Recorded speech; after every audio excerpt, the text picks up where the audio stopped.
સરગવારીની શીંગ આપણામાંથી કોણે નહીં ખાધી હોય, ખરું ને? કઢીમાં, સંભારમાં કે પછી ઊંધિયામાં એનો સ્વાદ તો બધાને ખબર છે. પણ શું આપણે ક્યારે વિચાર્યું છે કે આ સામાન્ય દેખાતી શાકભાજી ખરેખર એક સુપરફૂડ હોઈ શકે છે? ચાલો આજે આની પાછળનું વિજ્ઞાન અને એની અસલી તાકાતને સમજીએ. તો સવાલ એ છે કે આટલો સામાન્ય દેખાતો છોડ એને મિરેકલ ટ્રી એટલે કે ચમત્કારિક વૃક્ષ જેવું મોટું નામ કેમ મળ્યું હશે? શું છે આની પાછળનું રહસ્ય? બસ આજે આપણે આ જ જાણવાના છીએ. હા, આ કોઈ મજાકની વાત નથી. વૈજ્ઞાનિકો અને પોષણના જાણકારો પણ એને એક અસાધારણ છોડ માને છે. એ ખાલી એક શાકભાજી નથી, પણ જાણે કે પ્રકૃતિએ આપેલી એક ખાસ ભેટ છે. અને સૌથી મજેદાર વાત તો એ છે કે આખા વૃક્ષનું કણે કણ કામનું છે. એના પાંદડા, એની શીંગો, એના બીજ અને એના ફૂલો પણ. કુદરતમાં આવા છોડ બહુ ઓછા જોવા મળે જેનો દરેક ભાગ આટલો બધો ઉપયોગી હોય. સારું, તો હવે વાત કરીએ આંકડાઓની. એવા આંકડા જે સરગવાને ભીડથી અલગ પાડે છે. ચાલો એના પોષણના ખજાનામાં એક ડૂબકી મારીએ અને જોઈએ કે એમાં એવું તો શું ખાસ છે. હવે આ જુઓ, આ જાણીને કદાચ નવાઈ લાગશે. આપણે વિટામિન સી માટે કોને યાદ કરીએ? નારંગીને, બરાબર? પણ માની ન શકાય એવી વાત છે કે સરગવાના પાંદડામાં નારંગી કરતાં 1-2 ગણું નહીં પણ પૂરા 7 ગણું વધારે વિટામિન સી હોય છે. છે ને કમાલની વાત? અને આ તો હજી શરૂઆત છે. હવે વાત કરીએ પોટેશિયમની. એના માટે આપણે તરત કેળા ખાવાની સલાહ આપીએ છીએ, પણ તમને ખબર છે સરગવામાં કેળા કરતાં પણ 15 ગણું વધુ પોટેશિયમ છે. જરા વિચારો તો, આપણા હૃદય અને બ્લડ પ્રેશર માટે આ કેટલું ફાયદાકારક હશે? ચાલો હવે સરગવાની ટક્કર કરાવીએ પાલક સાથે, જે પોતે એક હેલ્ધી ગ્રીન છે. આ ચાર્ટ જુઓ, બધું સ્પષ્ટ થઈ જશે.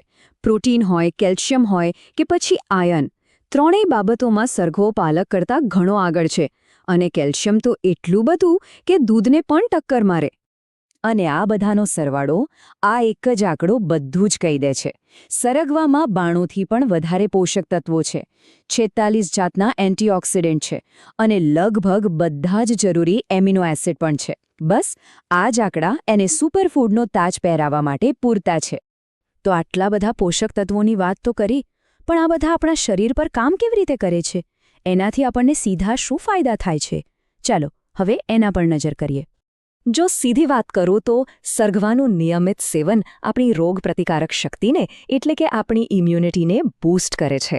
શરીરમાં થતો સોજો કે બળતરા ઘટાડે છે, સ્કિનને હેલ્ધી બનાવે છે, આપણું પાચનતંત્ર સુધારે છે અને આખો દિવસ શરીરમાં એક અલગ જ પ્રકારની એનર્જી ભરી દે છે. આ બધા ફાયદા પાછળ એક મોટો હાથ છે એન્ટીઓક્સિડન્ટનો. હવે આ એન્ટીઓક્સિડન્ટ શું છે? સમજો કે એ આપણા શરીરના રક્ષક સૈનિકો છે. એ એવા ખરાબ તત્વો સામે લડે છે જે આપણા કોષોને નુકસાન પહોંચાડે છે અને આપણને હૃદયરોગ અને કેન્સર જેવી ગંભીર બીમારીઓથી બચાવવામાં મદદ કરે છે. અને આ કોઈ નવી વાત નથી હો. હજારો વર્ષોથી આપણા આયુર્વેદમાં સરગવાના ગુણગાન ગવાયા છે.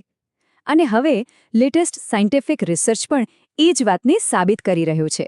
એટલે કે આપણી પરંપરા અને આધુનિક વિજ્ઞાન બંને એક જ વાત કહી રહ્યા છે. આટલું બધું જાણ્યા પછી મનમાં એક જ સવાલ આવે, બરાબર ને? કે ઠીક છે, બધું સમજાયું, પણ આને ખાવાનું કેવી રીતે? ચાલો તો એની પણ કેટલીક એકદમ સહેલી રીતો જોઈ લઈએ. સરગવાનું પાવડર તો હવે ગમે ત્યાં આસાનીથી મળી જાય છે.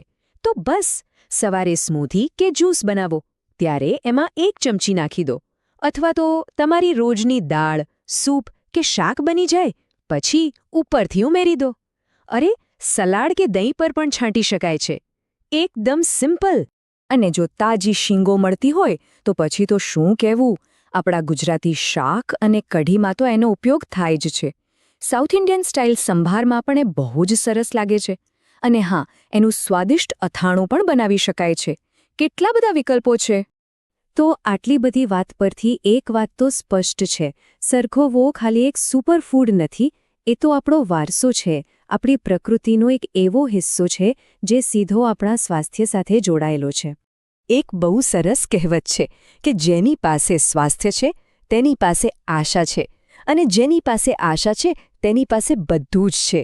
આપણી સાચી દોલત તો આપણું સ્વાસ્થ્ય જ છે. અને કુદરત આપણને આ દોલત સાચવવા માટે આવા કેટલાય ખજાના આપે છે. આપણે બસ એને ઓળખવાના છે. ટૂંકમાં સરઘો આપણને એ જ વાત યાદ કરાવે છે કે આપણી આસપાસ ક્યારેક આપણી નજર સામે જ એવા કેટલાય કુદરતી ખજાના છુપાયેલા છે જે આપણા સ્વાસ્થ્ય માટે એક વરદાન છે. તો હવે પછી જ્યારે પણ સરગવાનું ઝાડ દેખાય તો એને ખાલી એક સામાન્ય ઝાડ ન સમજતા. અને આ જ વિચાર સાથે હું આ વાત પૂરી કરું છું. જરા વિચારજો, આપણા ઘર આંગણે એવા બીજા કયા કુદરતી રત્નો છુપાયેલા છે જેની કદર કરવાનું આપણે કદાચ ભૂલી ગયા છીએ.